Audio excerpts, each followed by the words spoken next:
Hello बच्चों, मैं राजकमल और मेरे चैनल में आप सभी लोगों का स्वागत है। आइए देखते हैं परीक्षा के दृष्टि से एक बार फिर महत्वपूर्ण क्वेश्चन जो हम लोगों के सामने है। यहाँ पर द्विघात समीकरणों में k का ऐसा मान ज्ञात कीजिए कि उसके दो बराबर मूल हों। तो दो बराबर मूल कब होता है? जब d का मान 0 आता है। देखिए अभी हम लगाते हैं सवाल को। जैसे देखिए यहाँ दिया है kx कोष्टक में x-2 कोष्टक बंद और प्लस क्या है 6 है बराबर 0। अब इसको लगाएंगे कैसे? इस पूरे का गुणा इसमें हम कर देंगे तो यह हो जाएगा k और x स्क्वायर माइनस यहाँ पर हो जाएगा 2kx और प्लस 6 और बराबर क्या हो गया 0। अब यहाँ हमको पता करना पड़ेगा a b c का मान। अब देखिए तो यहाँ जो दिया है x के बगल में तो यह a का मान हो जाएगा k हो जाएगा और b का मान -2k हो जाएगा और c का मान क्या 6 हो गया। अब यहाँ पर विविक्तर का सूत्र लगाएंगे हम d बराबर। तो यहाँ d बराबर जब लगाएंगे तो यहाँ पहले से दिया देखिए कि d का मान क्या होना चाहिए आपका बराबर। जब दो मूल होते हैं तो वह d का मान क्या होता है 0 होता है, तब जाके वह दो मूल बराबर होते हैं। अब d का मान यहाँ लगाएंगे तो d बराबर लिखेंगे, इसका सूत्र होता है b स्क्वायर और -4ac। फिर लिखेंगे d बराबर और d बराबर क्या हो जाएगा b का मान कितना है तो -2k का स्क्वायर हो जाएगा और -4 हो गया और a का मान k है और c का मान आपका हो जाएगा यहाँ पर 6 हो जाएगा। अब देखिए गुणा करिए तो यहाँ d का जब वर्ग निकालेंगे तो यह हो जाएगा आपका 4k स्क्वायर और -24k हो गया। अब आपको क्या करना है? अब यहाँ पर देखिए यहाँ आप क्या कर सकते हैं 4 की आप कॉमन कर सकते हैं। तो यहाँ पर 4 और k हम कॉमन करेंगे तो बचेगा k-6 और बराबर यहाँ पर लगाते जाइए 0, यहाँ भी 0 लगेगा तो यहाँ पर यह आ गया। अब क्या करेंगे देखिए यह एक मान यह है और एक मान यह है तो इसको हम लगा सकते हैं कि 4k तो बराबर हम लिख सकते हैं क्या 0 लिख सकते हैं और यहाँ पर k बराबर हो जाएगा 0/4, यानी जो k का एक मान निकल के आएगा 0 हो जाएगा और एक मान यहीं पर दिया है आपका k-6 बराबर 0 तो k बराबर क्या हो गया 6। तो वह जो दो बराबर मूल होंगे एक हो जाएगा k का मान यहाँ पर 0 और एक क्या हो जाएगा आपका 6 हो जाएगा और यही क्या हो गया आपका आंसर होगा। दूसरा क्वेश्चन देखिए, यदि रेखाएं 4x + py बराबर 6 तथा 12x + 9y बराबर 15 समानांतर हैं तो p का मान ज्ञात कीजिए। समानांतर का क्या अर्थ होता है कि जैसे दो रेखाएं यहाँ पर खींच देते हैं हम और यह जो बीच का इसका दूरी है यह क्या होना चाहिए समान होना चाहिए। जैसे जो ट्रेन जिस पर चलता है जो उसका पटरी होता है वह एक समान रहता, उसी तरीके से समानांतर रेखाएं होती हैं एक समान होना चाहिए। अब देखिए इसमें कह रहा है p का मान ज्ञात करने के लिए तो हम लोग पढ़े हैं जैसे सवाल में वहाँ सूत्र लगता है आपका a1/a2 और बराबर b1/b2 और आगे भी लगता है c1/c2 करके। इतना ही पर आपका सवाल हल हो जाएगा। तो आप a1 b1 c1 कैसे मानेंगे? देखिए a1 हो गया b1 हो गया c1 हो गया, a2 हो गया b2 हो गया c2 हो गया, यानी पहले वाले में 1 रहेगा और दूसरे वाले में क्या रहेगा 2 रहेगा। तो पहले वाले का मान हम जैसे मानते हैं तो a1, तो a1 का मान कितना हो गया आपका 4 हो गया। उसके बाद यह b1, तो b1 का मान आपका हो जाएगा कितना हो जाएगा p। इसमें मानिए a2 का मान कितना 12 और b2 का मान कितना है 9 है। c का मान नहीं निकालेंगे तब भी आपका सवाल क्या हो जाएगा हल हो जाएगा। सूत्र लिख दीजिए तो यहाँ पर a1/a2 और बराबर b1/b2। a1 का मान 4 है तो 4 आपका 12 हो जाएगा और बराबर b1 का मान p है और b2 का मान कितना है 9 है। तिर्यक क्या कर देंगे गुणा, तो जब तिर्यक गुणा करेंगे यहीं पर लगा दे। देखिए तिर्यक जब गुणा करेंगे तो यह हो जाएगा 12p और बराबर 9×4 = 36। तो यहाँ p का मान जो निकल के आएगा 36/12। तो आप काट भी सकते हैं 12×3 = 36, यानी जो p का मान निकल के आया वह कितना हो गया 3 हो गया और यही आपका क्या हो जाएगा आंसर भी हो जाएगा जो p का मान पूछ रहा है। हम लोग अगला क्वेश्चन देखें। अगला क्वेश्चन क्या कह रहा है देखिए, आप कहा है कि निम्नलिखित में कौन सा युग्म सह अभाज्य, यह बार बार परीक्षाओं में क्वेश्चन पूछा जाता है यूपी बोर्ड में कि कौन सा युग्म सअभाज्य है। तो सअभाज्य किसे कहते हैं, जिसका HCF यहाँ पर HCF एक निकल के आए। कितना निकल के आए, एक निकल के आए। तो आइए हम चेक करते हैं कि कौन सा इसमें सहअभाज्य संख्या है। तो पहले हम क्या करेंगे, 13 का यहाँ जैसे मान के चलिए अगर हम खंड निकालते हैं 13 का, तो 1 गुणे 13 हो सकता है, और 65 है और इसके आगे तो होगा नहीं, तो 65 है, 65 का कर सकते हैं 13 पचे 65, यानी 1 गुणे 5 गुणे यहाँ पर 13। तो HCF अगर निकालेंगे तो एक हो जाएगा, और यहाँ पर दोनों यह मिल रहा है, यानी आपका कितना हो गया 13। यानी जो HCF हम लोगों का निकल के आया वह कितना हो गया, 13 हो गया। और अभी हम बताए हैं कि जो सहअभाज्य संख्या होता है उसका HCF कितना होना चाहिए, 1 होना चाहिए। अतः यह आंसर आपका क्या हो गया, गलत हो गया। दूसरा क्वेश्चन यहाँ पर देखते हैं, जैसे कि मान के चलिए यह 15 है आपका, तो 15 और 20 है। तो अगर 15 और 20 को हम देखते हैं, 15 को देखते हैं तो 3 पचे 15 हो गया, और लास्ट में 1 कर दीजिए। और 20 है तो यहाँ पर कर सकते हैं 2 गुणे 2 और गुणे कितना हो गया 5 और गुणे 1। तो इसमें भी आपको दिखलाई दे रहा है 1 तो मिल ही रहा है, साथ में 5 भी मिल रहा है। तो इसका HCF कितना हो जाएगा आपका, 5 हो जाएगा। तो यह भी क्या हो गया, गलत हो गया। 4 का देखते हैं, तो 4 का जब हम देखेंगे तो 4 हो गया, और किसका है, 20 का है। तो 4 का जब देखेंगे तो यह हो जाएगा 2 गुणे 2 हो गया, और 20 को होगा 2 गुणे 2 4, और 4 पचे क्या हो गया 20। तो यहाँ भी जो इसका HCF कितना निकल के आया, गुणे 1 और गुणे 1 लास्ट में कर दीजिए। तो इसका भी HCF कितना निकल के आया, 2 2 मिला तो 2 हो जाएगा। अब यहाँ पर यह देखिए चौथा, यानी चौथा यह आपका क्या हो जाएगा आंसर। देखिए कैसे होगा, यहाँ पर निकालते हैं हम, 9 है और कितना है आपका 16 है। तो जब 9 और 16 इसका HCF निकालेंगे तो यहाँ 1 गुणे हम कितना कर सकते हैं, 3 गुणे 3, और बराबर यहाँ 16 है तो 1 गुणे यहाँ पर कर सकते हैं हम 4 गुणे 4 कर सकते हैं, या ऐसे भी कर सकते हैं 2 गुणे 2, यहाँ भी ऐसे भी कर सकते हैं 2 गुणे 2 और फिर 2 गुणे और क्या हो जाएगा 2 हो जाएगा, यानी आपका 16 आ गया। अब देखिए 1 यहाँ पर मिल रहा है और 1 के अलावा कुछ और मिल रहा है, नहीं मिल रहा है। तो यह आपका HCF जो निकल के आया आपका कितना हो गया, 1 हो गया, और यही हमारा क्या हो जाएगा आंसर, यानी आंसर नंबर कितना हो जाएगा D। यही आपका क्या हो जाएगा आंसर हो जाएगा। अब यहाँ अगले क्वेश्चन पर देखते हैं। तो कह रहा है कि बहुपदों f और x, यहाँ देखिए कोष्टक में दिया गया f(x) बराबर 3x² माइनस 7x प्लस 2, और यहाँ पर दिया गया है f कोष्टक में -1 का मान होगा। यानी जो x का मान है यहाँ पर दिया गया है, x के जगह पर इसका मान दिया गया -1। यह भी बार बार क्वेश्चन परीक्षा में पूछता है इसी तरीके का। तो देखिए अब x के जगह पर रख दीजिए। तो सवाल को जब हम हल करेंगे तो जैसे कि यहाँ दिया है f, तो f के जगह पर यहाँ पर -1 रख देंगे, बराबर यहाँ पर हो जाएगा आपका -1 दिया है, फिर यहाँ पर रखिए तो 3 गुणे -1 का स्क्वायर हो गया, -7 गुणे और -1 हो गया, और प्लस क्या हो गया 2 हो गया। अब उसके बाद क्या करेंगे, 1 का वर्ग 1 हो गया, और 1 में 3 का गुणा करेंगे तो यहाँ पर क्या हो जाएगा, 3 माइनस का गुणा होता है तो प्लस होता है। फिर यहाँ देखिए माइनस और माइनस का गुणा होगा, 7 1 कम 7, तो यह भी कितना हो गया प्लस, और प्लस कितना हो गया आपका 2 हो गया। अब यहाँ 7 3 10 और 10 और 2 कितना हो गया आपका 12। तो जो मान निकल के आया हम लोगों का वह कितना है आपका 12 है। तो 12 देखिए दो जगह, एक माइनस में दिया है, किस में दिया है प्लस में, तो यह ध्यान दीजिएगा बार बार। तो यहाँ पर जो आंसर आपका होगा +12 होगा।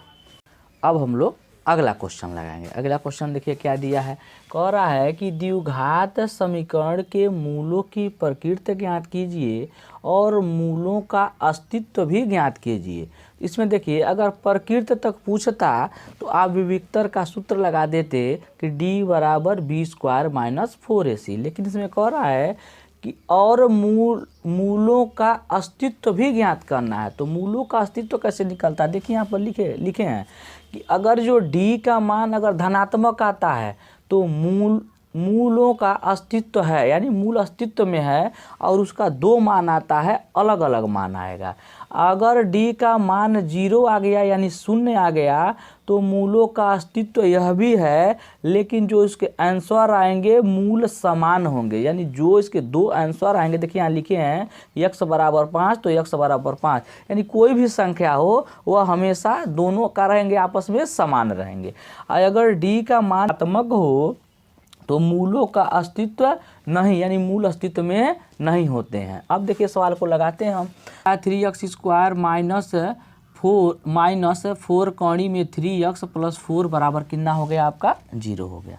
अब सवाल को देखिए हम लगाते हैं। तो पहले क्या निकालेंगे डी का जो होता है विवितकर होता है, विवितकर का सूत्र होता है, अभी आप लोग के सामने हम लिखते हैं। पहले ए बी सी का मान निकालें तो ए बराबर कितना हो जाएगा 3, बी बराबर -4 कौड़ी में यह हो जाएगा 3 और सी बराबर कितना हो जाता है 4। पहले भी बताए थे कि जब ए बी सी का जब मान निकालते हैं तो जहाँ x है इसके अंक को बस हम रखते हैं, यक्स चाहे कुछ भी हो उसके साथ वह नहीं रखते हैं, जो अंक रहता बस अंक को रख देते हैं। अब यहाँ हम लिखेंगे डी, तो डी बराबर क्या होता है सूत्र, यह विवितकर का सूत्र होता है कि b² और -4ac, यह हो गया।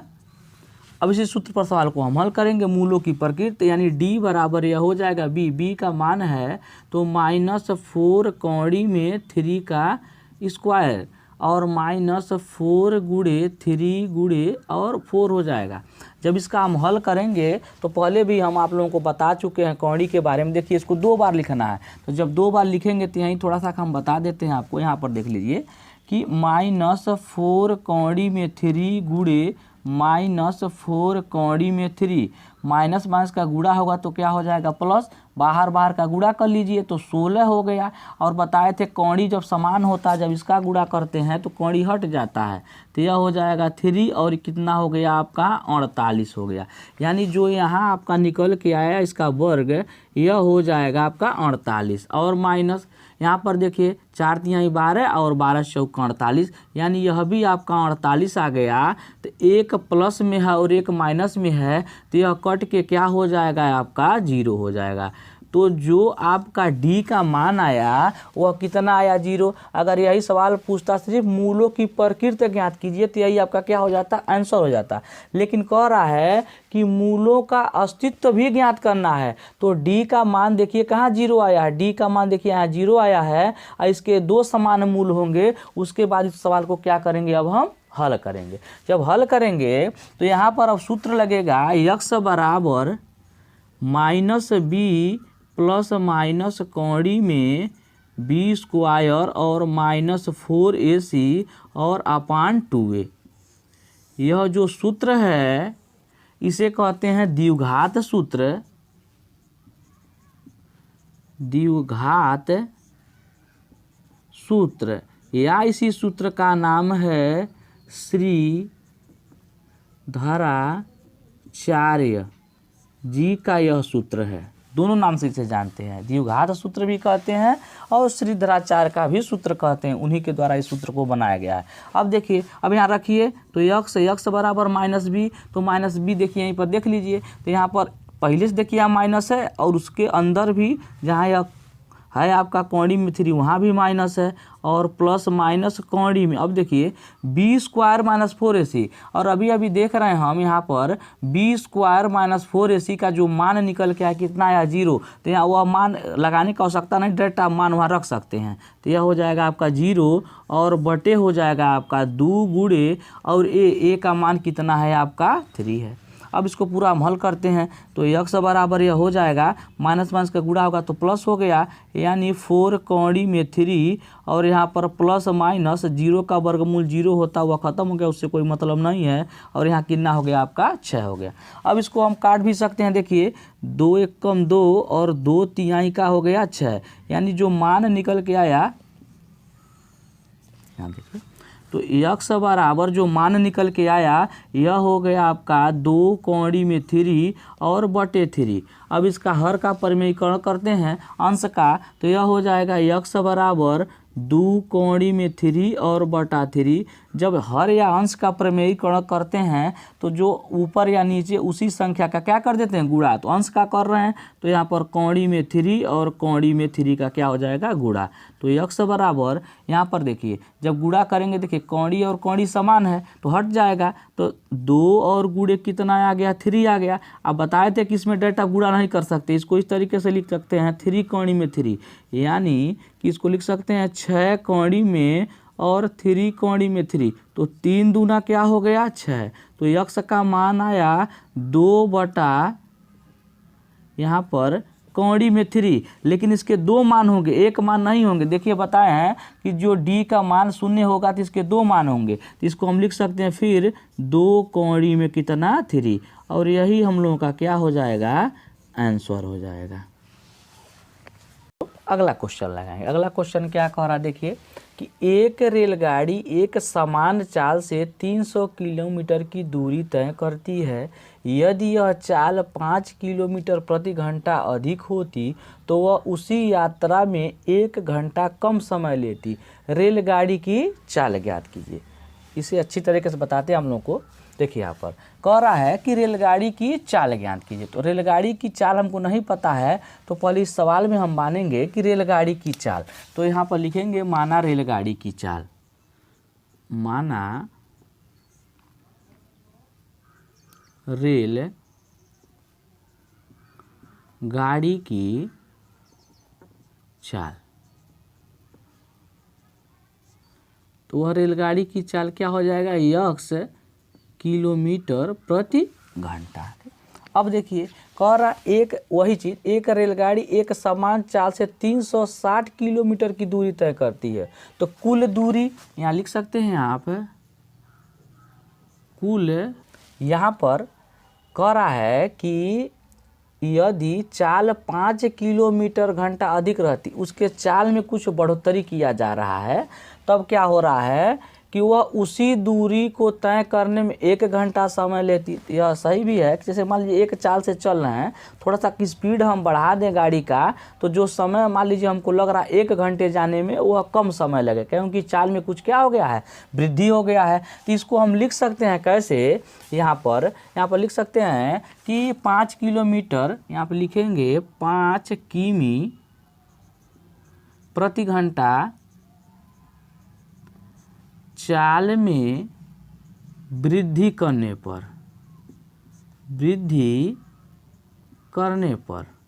चाल में हम वृद्धि कर रहे हैं तो यह चाल में परिवर्तन होगा। तो चाल आपका यक्स है तो यह हो जाएगा यक्स प्लस 5 हो जाएगा।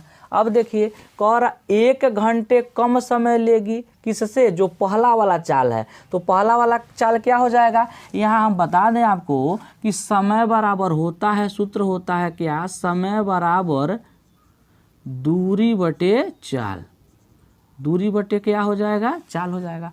तो वो जो पहला वाला दूरी था, यहाँ पर देखिए 360, यह चाल पहला वाला था, तो यहाँ पर हो जाएगा यह 360 बटे यक्स हो रहा है। कह रहा 1 घंटे कम समय ले रहा है, तो कम मतलब क्या हो जाएगा, यहाँ पर माइनस हो रहा है किस दूसरी वाले चाल से। तो दूसरा वाला चाल देखिए यहाँ पर है, तो यह क्या हो जाएगा 360 बटे यक्स प्लस 5 हो गया।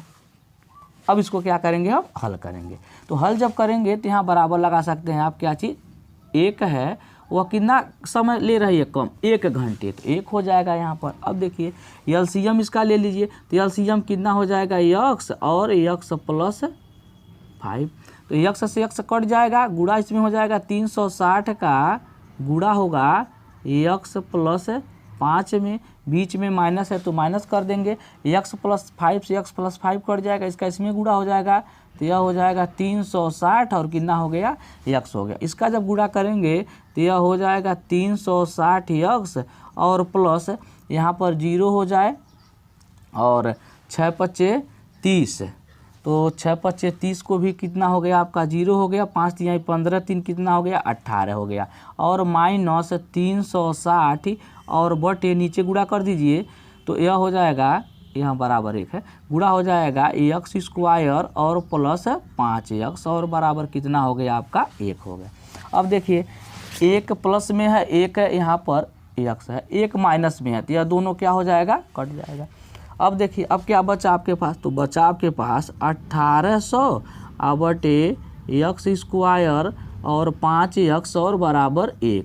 तो अब तिर्यक गुणा कर सकते हैं। तो अब जब कुछ किसी भी अंक के नीचे अगर कुछ नहीं लिखा होता है तो वहाँ हम 1 लिख सकते हैं। अब तिर्यक गुणा कर दीजिए, इधर गुणा कर दीजिए और इधर गुणा कर दीजिए। तो जब गुणा करेंगे तो यह हो जाएगा x स्क्वायर और प्लस 5x और बराबर कितना आ गया आपका 180 आ गया, 1800 आ गया। तो यहाँ पर 1800 हो गया। अब पश्चांतर उसको कर लेंगे तो यह हो जाएगा x स्क्वायर और प्लस 5x और माइनस 1800 और बराबर कितना हो गया 0। अब क्या करेंगे, इसका हम निकालेंगे गुणनखंड। क्या निकालेंगे, गुणनखंड। तो गुणनखंड निकालने के लिए देखिए यहीं पर बता दें, इसका हम थोड़ा सा खंड करके आप लोगों को 1800 का 1800। अब देखिए गुणनखंड यहाँ पर 5 लाना है। तो पहले भी आप लोगों को हम बता चुके हैं कि अगर यहाँ माइनस रहेगा, आगे वाले चिन्ह से कोई मतलब नहीं होता। अगर यहाँ माइनस है तो इसका मान कैसे आएगा, घट के आएगा। इसका हम खंड करेंगे और इसका मान कैसे लाएंगे, घटा के लाएंगे। अब देखिए यहाँ पर थोड़ा सा गुणनखंड हम लोग करते हैं। तो यहाँ पर काटेंगे हम किससे, 2 से। तो यह हो जाएगा 2 9 18 डबल 0 हो गया। फिर उसके बाद हम काटेंगे यहाँ पर 2 से काटिए तो यह हो जाएगा 2 चौके 8 हो गया और 2 पच्चे कितना हो गया 10, फिर यहाँ पर 0 हो गया। फिर 2 से काट दीजिए तो यह हो जाएगा 2 दूना 4 हो गया और फिर 2 दूना 4 और 2 पच्चे कितना हो गया आपका 10 हो गया। अब किससे यह कटेगा, 5 से कटेगा। 5 से काट दीजिए, 5 चौके 20 और 5 पचे 25 हो गया। फिर यह किससे कटेगा, तो यह आप काट सकते हैं 3 से। कितने से काट सकते हैं, 3 से। तो 3 1 कम 3 और 3 पचे 15। फिर 3 से काट दीजिए, 3 पचे 15। फिर आप किससे काट सकते हैं, इसको 5 से काट दीजिए। तो 5 से जब कट गए यहाँ पर देखिए, तो यहाँ पर घटा के कितना लाना है हमको, 5 लाना है। तो बनाइए इसको। तो यहाँ 2 दूना 4 और 2 चौके 8 और 8 पचे कितना हो गया 40 और यहाँ 3 त्रिका 9 और 9 पचे कितना हो गया 45। तो 45 माइनस 40, 45 माइनस 40 यानी घटाएंगे तो कितना आ गया 5। तो वह संख्या हमको क्या मिला, 45 माइनस 40, 45 माइनस 40। तो यहाँ पर लगा सकते हैं आप, यहाँ पर लगा देते हैं। तो लगाएंगे इसको तो यह हो जाएगा x स्क्वायर और प्लस 5x और माइनस 1800। तो x स्क्वायर प्लस है तो प्लस और यहाँ पर हो जाएगा आपका 45 माइनस 40 और जो x है x यहीं उतार देंगे, माइनस हो जाएगा आपका 1800। तो x square plus 45x minus 40x और यह हो जाएगा आपका माइनस 1800। यहाँ पे एक एक कोष्टक में इसको कर दीजिए, यहाँ से कामन कर लीजिए। तो कामन क्या हो जाएगा, यहाँ से देखिए दोनों में x मिल रहा है तो x कामन करेंगे तो बचेगा x प्लस 45 और माइनस, यहाँ पर देखिए आप कैसे कामन करेंगे, जो इसमें आना चाहिए वही इसमें आना चाहिए। तो अधिक क्या होता है कि जो पहला वाला संख्या है अगर कामन कर लेते हैं तो इसके बराबर वो आ जाता है। काट के एक बार देख लेना भी चाहिए। तो यहाँ पर देखिए काटेंगे तो उतना ही आएगा, यानी x और यहाँ प्लस हो जाएगा, यहाँ माइनस है तो अंदर चिन्ह बदल जाएगा। तो यह हो जाएगा कितना 45 हो गया। तो यहाँ पर देखिए दोनों आ गया बराबर, इसको एक कोष्टक में करेंगे तो x प्लस 45 और x माइनस 40। अगर जैसे मान लीजिए इसको हम अगर हल करते हैं, यहाँ पर देख लीजिए यहाँ पर हल कर रहे हैं तो x प्लस हमको x का मान निकालना है तो x प्लस 45 बराबर 0 और x बराबर माइनस 45। एक मान निकालेंगे तो x माइनस 40 बराबर 0, तो x बराबर कितना आ गया आपका 40 आ गया। अब देखिए तो यहाँ पर कभी भी माइनस में चाल नहीं आता, चाल किस में आता है, प्लस में। तो जो आपका आंसर निकल के आएगा वह हो जाएगा x बराबर 40 किलोमीटर प्रति घंटा की चाल से चलता है। और अभी तक मेरे वीडियो को आप लाइक नहीं किए हैं तो लाइक कर दीजिए। अगर चैनल को सब्सक्राइब नहीं किए हैं तो चैनल को सब्सक्राइब कर लीजिए, ताकि जो भी हम वीडियो डालें तो आप तक नोटिफिकेशन पहुंच सके।